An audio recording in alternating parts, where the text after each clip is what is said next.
안녕하세요. 보타임의 미국 소식입니다. 5월 18일 헤드라인 뉴스를 전해드리겠습니다. 보타임의 오늘의 첫 번째 소식을 전해드리겠습니다. 일론 머스크가 트위터를 인수하기에도 정신이 없을 마당에 지금 상당히 정치적인 발언을 많이 하고 있는 것으로 나타나고 있습니다. 그는 오늘날 조 바이든 행정부가 정치적 변호사와 또는 노동조합이 통제하는 민주당이 되어 있다고 전하고 있습니다. 머스크의 말에 의하면 민주당이 국민의 이익에 반할 때 노동조합과 변호사들이 나서는 경향은 있지만 공화당이 그렇게 할 때는 기업의 악과 종교적 열광 때문이라고 이야기를 하고 있습니다. 그러면서 그는 조 바이든 행정부가 노동조합에 너무나 많은 발목이 잡혀 있으며 버락 오바마 전 대통령은 그렇지 않았다고 수레를 하고 있습니다. 또한 오바마는 상당히 합리적이었으나 조 바이든은 그렇지 않다고까지 비교를 하고 있습니다. 한편 그는 조 바이든 행정부가 지금 치솟고 있는 인플레이션을 그 주제를 흐리게 하기 위하여 잘못된 정보들을 남발하는 것에 의존을 하고 있고 또 그 사실을 일전에 지적하였던 제프 베이조스의 말이 타당하다고까지 이야기를 하고 있습니다. 세계 1, 2위 부자가 지금 조 바이든 행정부의 인플레이션과 여러 가지 경제정책 문제에 대하여 포문을 열고 있는 것이 이상합니다. 이들이 갑자기 왜 이렇게 우국충정이 넘치는 발언을 하는 것인지 그 배우는 전혀 알 바가 없으나 일단은 신선한 바람이 불고 있는 것은 분명합니다. 다음 소식입니다. 도널드 트럼프 대통령은 화요일인 5월 17일 5개 주에서의 후보 지명은 다음과 같습니다. 실제적으로 6개 주이나 도널드 트럼프 대통령은 오레곤주에서는 아무도 지지하지 않았습니다. 펜실베니아는 닥터 오즈를 상원 후보로 지명하였고 켄터키에서는 제임스 코머를 비롯한 5명을 지지한다고 성명을 발표하였고 아이다호에서는 주지사의 제니스 맥크친을 지지한다고 발표를 하였고 노스캐롤라이나에서는 테드 버드를 상원의원으로 지지하고 텍사스는 예비선거가 아닙니다. 본선입니다. 런오프입니다. 팩스톤 주 법무부 장관을 지지하는 성명을 발표한 바가 있습니다. 따라서 화요일인 5월 17일 이 예비선거와 후보 확정선거에 도널드 트럼프 대통령 지지를 받는 후보들에게 마가 회원들은 나가서 투표를 하여 달라고 독려하는 서한을 발송하고 있습니다.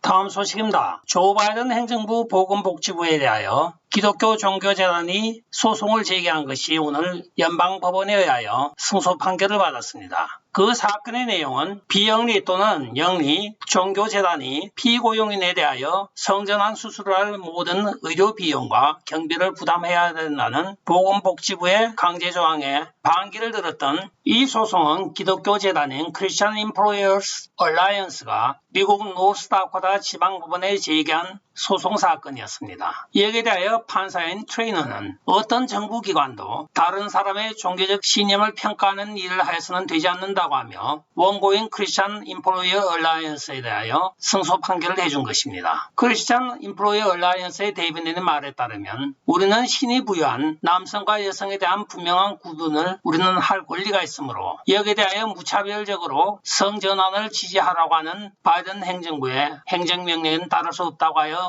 소송을 제기한 것입니다. 이에 노스다코타 지방법원에서 원고의 손을 들어준 것입니다. 다음 소식입니다. 잔 리 라스베가스 시장이 민주당을 탈당하고 지금 공화당으로 적을 갈아탔습니다. 미국에서는 굉장히 드문 예이기도 하나 이 잔 리 민주당 라스베가스 시장은 민주당의 사회주의와 반미 의제를 지금 수용하고 있기 때문에 자기는 더 이상 민주당원이 될 이유가 없고 될 수가 없다고 이야기를 하고 있습니다. 따라서 자기는 당연히 자기의 정치적 소신에 따라서 공화당으로 바꾸겠다고 정식으로 발표를 한 것입니다. 민주당의 파티가 나를 지나쳐갔고 민주당에서 사실은 사회주의적인 의제를 내세워 많은 민주당원들이 때를 지어 민주당을 뜻하고 있습니다 하고까지 고백을 하고 있습니다. 이들은 완전히 반미주의적이며 좋은 미국인으로서의 미덕과 가치, 도덕에 대해 나와 같이 일반적으로 생각하고 느끼는 사람들은 어디에도 없었습니다. 그래야 나는 부득불 떠날 수밖에 없는 시간이 되었고 그들에 의하여 오늘날 민주당은 무너지고 있다고까지 이야기를 하고 있습니다. 민주당은 더 이상 시민과 민주주의를 위한 당이 아니고 미국의 국익을 대변하는 당이 아니고 엘리트주의와 사회주의 의제로 넘쳐나는 이상한 정당이 되어 있다고 비판을 가하고 있습니다. 다음 소식입니다. 지난 주말에 일론 머스크가 트위터 인수 작업을 일시 보류한다고 발표를 하였습니다. 그 이유는 바로 사이트에 존재하는 가짜 계정 숫자에 대한 이견 차이 때문이라고 이야기를 하였습니다. 우리는 일반적으로 트위터에 가짜 계정이 많이 있다는 것을 알고 있었습니다. 그러나 트위터 CEO는 그 가짜 계정의 수치가 5%에 불과하다고 이야기를 하자 일론 머스크는 한마디로 딱 잘라서 이야기를 합니다. 이야기를 한 것이 아니고 이모티콘을 그게 대응으로 날렸습니다. 그 이모티콘은 바로 인간의 배설물을 상징화한 것입니다. 즉 5%만 있다고 하는 것은 말이 되지 않는다고 이야기한 것입니다. 벌써 2017년도에 한 언론조사기관에 의뢰한 바에 따르면 도널드 트럼프 대통령의 경우에도 많은 가짜 계정이 있다고 전해지고 있습니다. 즉 도널드 트럼프 대통령은 2213만 계정 중에 951만 천이 가짜로 밝혀져 70%만 진짜라는 것을 자기들 스스로가 감사한 바가 있습니다. 그러나 이 수치는 양호한 편입니다. 힐러리 클린턴 경우에는 1067만이 팔로워가 있으나 실제적으로는 549만 6천에 불과하여 66%만 실제적인 진짜 팔로워라고 이야기를 하고 있습니다. 그런데 놀랄만한 수치가 나타나고 있습니다. 조 바이든이 2688만인데 463만 2천이 가짜이고 나머지는 진짜라고 하여 85%로 나타나고 있습니다. 알만한 사람은 다 알지만 조 바이든이 어디 가서나 연설을 하거나 집회를 하거나 했을 경우에는 사람이 모이지 않고 있습니다. 미국판 매크로가 만들어낸 것이 조 바이든 것입니다. 앞뒤가 맞지 않는 이 트위터에 지금 가짜 계정에 대한 논란이 바로 일론 머스크의 트위터 인수 과정에 발목을 잡고 있는 것 중에 하나가 되고 있습니다. 다음 소식입니다.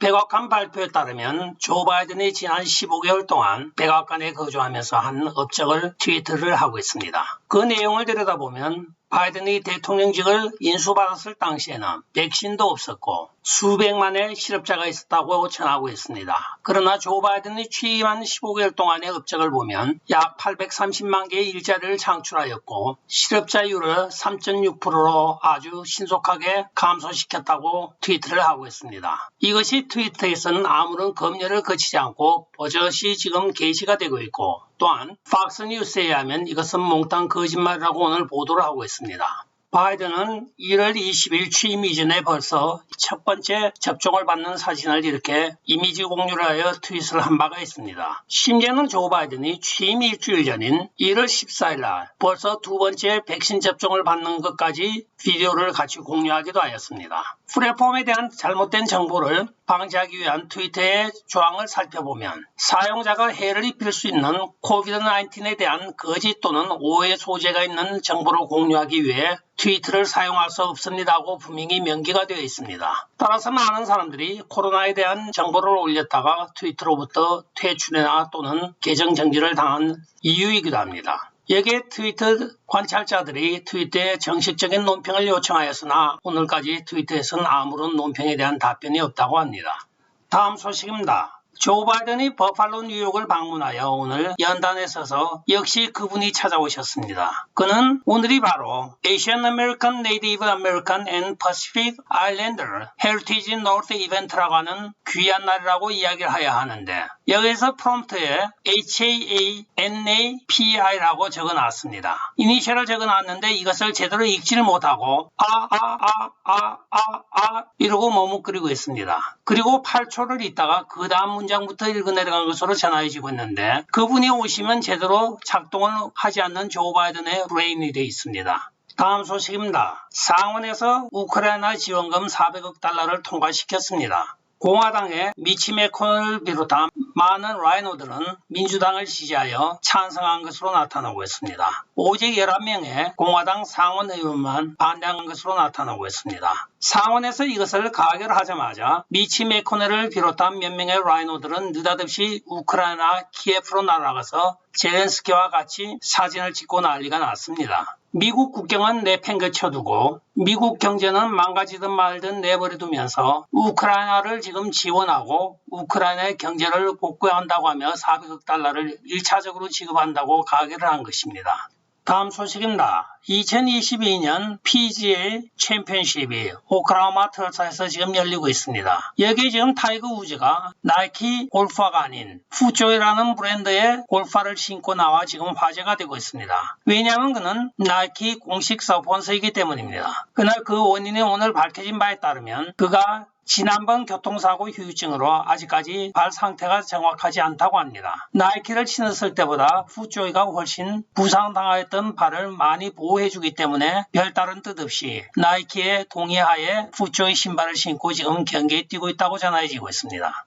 오늘의 마지막 소식을 전해드리겠습니다. 플로리다에 본사를 두고 있는 알비라고 하는 패스트푸드 체인점이 있습니다. 일반적으로 햄버거는 밑을 갈아서 만들지만 이 알비의 경우에는 스테이크 고기를 얇게 썰어서 햄버거 번 안에 넣어서 먹는 아주 맛있는 햄버거 중에 하나입니다. 또한 정크푸드가 아니므로 사람들이 선호하고 이들의 캐치프레이즈가 Arby's is different이라고 하는 심플 캐치프레이즈가 있습니다. 그러나 오늘 충격적인 소식은 워싱턴주에 있는 알비의 한 매장에서 그 매장의 매니저가 알비의 밀크쉐이크를 만들 때 자기 자신의 오줌을 2번 이상 집어넣어서 만들어 고객들에 나눠준 것으로 밝혀져 충격을 주고 있습니다. 알비에서는 즉각적으로 그를 해고하고 법적인 조치를 취함에 따라 그는 지금 수감 중인 것으로 밝혀지고 있으나 그 당시에 이 오줌으로 오염된 밀크쉐이크를 먹었던 사람들을 급히 찾고 있다고 전하고 있습니다.